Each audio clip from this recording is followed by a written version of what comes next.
Well, hello and welcome to TAO TRI-fecta. This is something that we do every Sunday. It is the TAO Manifesting Tarot reading, but with a little bit of a different focus. What we're doing is looking ahead 1 week, this upcoming week, at the energies of health, wealth, and happiness. Three pretty important things.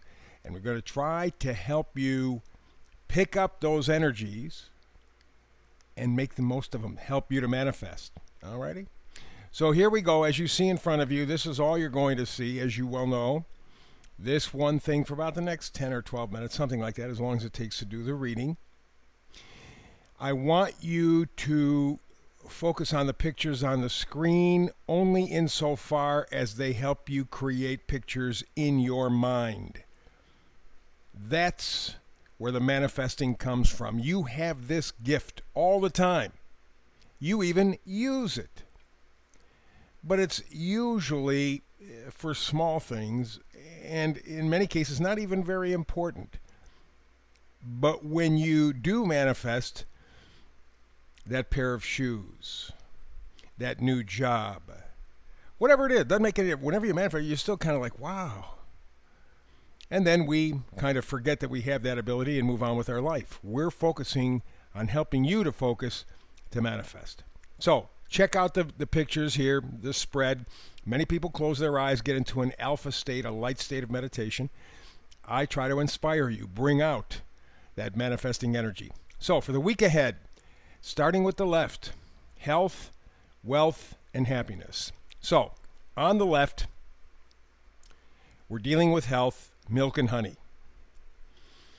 Milk and honey, at one point in history, back thousands of years ago, before they screwed up our food, milk was unpasteurized, it was raw, and was power-packed.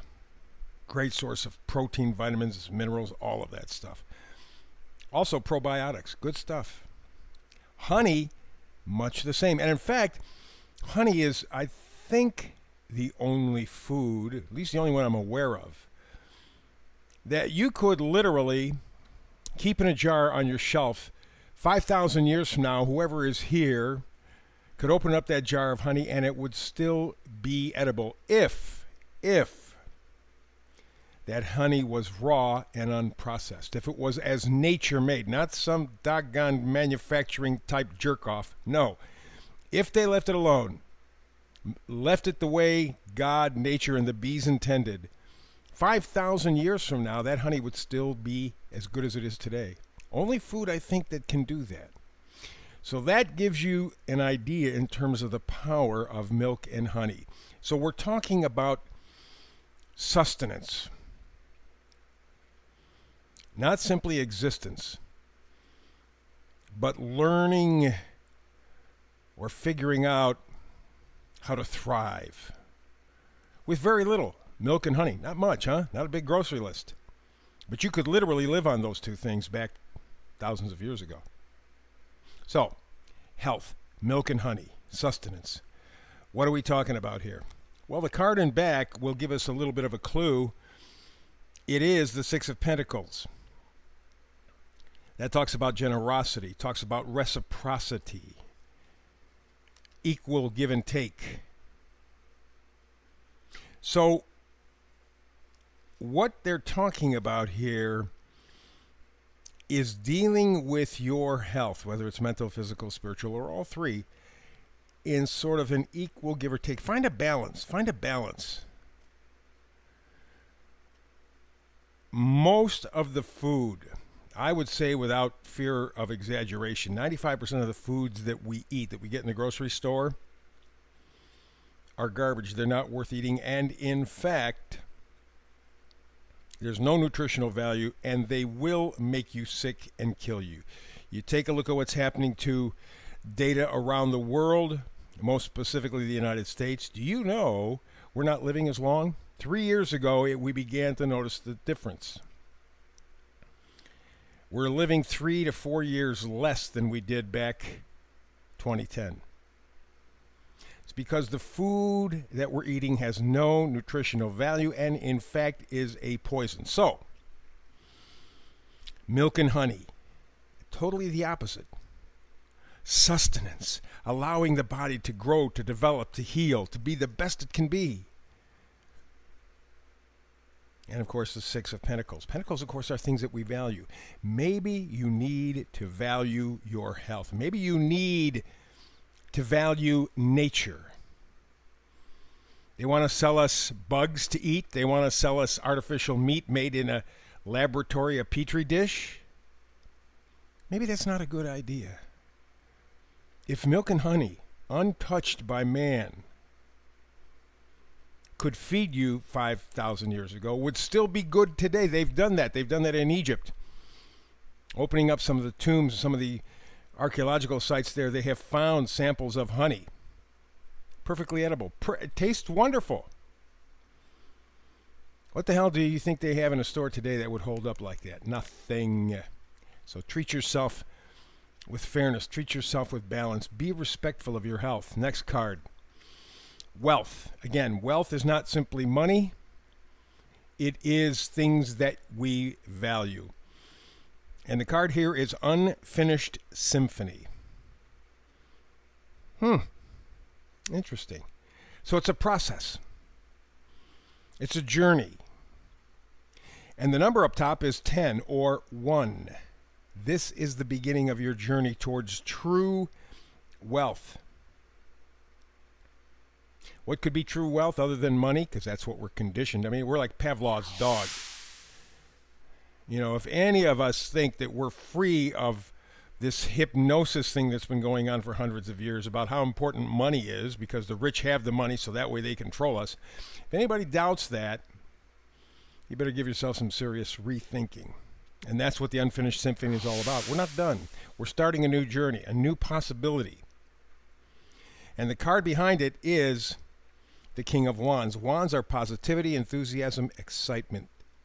And the King is innovation, risk-taking. Maybe you need to take the risk of starting to change your value system. What the hell is important to you, and why is it? More importantly, why is it important? Is it just because you've been told? Well, you got to go along to get along. Baloney. How has that worked out so far? Not so good.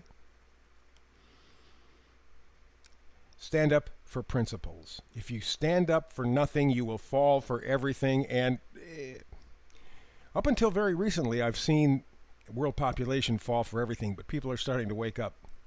They're becoming aware. As opposed to that asinine word, woke, I prefer to use aware. You are aware. That means you see a much broader, bigger picture than you would otherwise. Becoming aware that maybe the true value in your life is love, is happiness, is joy, is peace, is friendships. Maybe that's the true value. Health, how about that, huh? Final card all the way to the right is Observer. The number is 4 and 9. That translates to a 13 or reduces even more to a 4. Solid foundation for happiness. What do you need to find your happiness? Well, we got a clue here. The card behind Observer is the 5 of Swords. Put down false beliefs. Swords are thoughts, ideas, beliefs. Put down false beliefs. Quit believing the mass media propaganda. Think for yourself. Research. It's kind of funny how over the past couple of years, if you were going to investigate COVID and anything around it, of course, if you did that kind of stuff, they would say, hey, you know, that's out of your lane. You can't do that. Just follow us. Don't think. Up until that point, let's say you went to a doctor and the doctor came up with a diagnosis. You could always get a second or third opinion. That was not the case here. So the swords being words, ideas, beliefs. You have been lied to. You know it. And this guy has decided to put down the swords, his false beliefs. He is observing and then making conclusions for his happiness. You are not going to be happy just observing your life. You're not going to be happy being told what to do. You are not going to be happy if you do not take responsibility for your life, because I believe that's what we're here for. Will we take responsibility for our own lives? For Christian friends, remember Adam and Eve, right out of the box here in the Bible. What did they do? Made the wrong decision. They were warned, but they made the wrong decision. They chose unwisely. What the observer will do is get you to think for yourself. Leave the lies behind. Find your own truth. That way you will find your own happiness. Grab the things that are truly valuable with gusto and appreciation. And in terms of your health, balance out what you're doing for your health. Do the stuff that really, really allows you to become the best that you can be. Those are the energies for the week ahead. More Tao Manifesting Tarot tomorrow. I do a brand new read every day, 365, so I'll be here. Hope you will be. If not, between now and the next time we get together and talk tarot, peace and blessings.